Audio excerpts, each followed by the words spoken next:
Hello hi. జనరల్గా చెప్పాలంటే మేము యాదాద్రి డిస్టిక్ పోచంపల్లి నుంచి వచ్చాము. ఆల్రెడీ మా అన్న ఇక్కడ ఏంది ఎస్ఎస్ కార్ బజార్ దాంట్లో ఆల్రెడీ ఒక వెహికల్ తీసుకున్నాడు.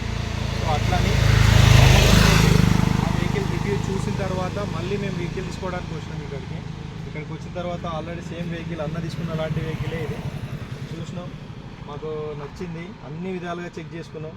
చూసిన తర్వాత కన్ఫర్మేషన్ అయినాం. ఇక్కడ వీళ్ళ సర్వీస్ కూడా జెన్యూన్గా ఉంది, వాళ్ళు చెప్పడం కూడా జెన్యూన్గా చెప్తున్నారు. సో ప్రతి ఒక్కటి నమ్మకంగానే ఉండేటట్టు, ఏదైనా సరే ఏదైనా ప్రాబ్లం ఉంటే ఇది ప్రాబ్లం ఉంది చూసుకోండి అన్నట్టు కూడా చెప్తున్నారు. సో అలాంటి జెన్యూన్గా సర్వీస్ ఇస్తున్నారు కాబట్టి మాకు కూడా ఒక నమ్మకం ఉంది. అట్లనే అన్న నమ్మకంతో ఇక్కడ దానికి వచ్చి ఈ వెహికల్ని తీసుకోవడానికి మేము చాలా దూరం నుంచి వచ్చినాం. మంచి సర్వీస్ ఇస్తున్నారు. సో ఇలాంటి అంటే లో కాస్ట్లో ఇస్తున్నారు, మంచి అంటే వెహికల్ కూడా బాగుంది. సో మేమైతే హ్యాపీగా ఉన్నాం తీసుకోవడానికి. ఇప్పుడు ఈరోజు వచ్చినాం, తీసుకొని వెళ్ళడానికి ఆల్రెడీ ఇక కన్ఫర్మేషన్ అయిపోయింది, పేమెంట్ కూడా కట్టేసినాం. So thank you so much SS car Bazaar వాళ్ళకి మళ్ళీ ఒకసారి థ్యాంక్స్ చెప్పాలనుకుంటున్నాను.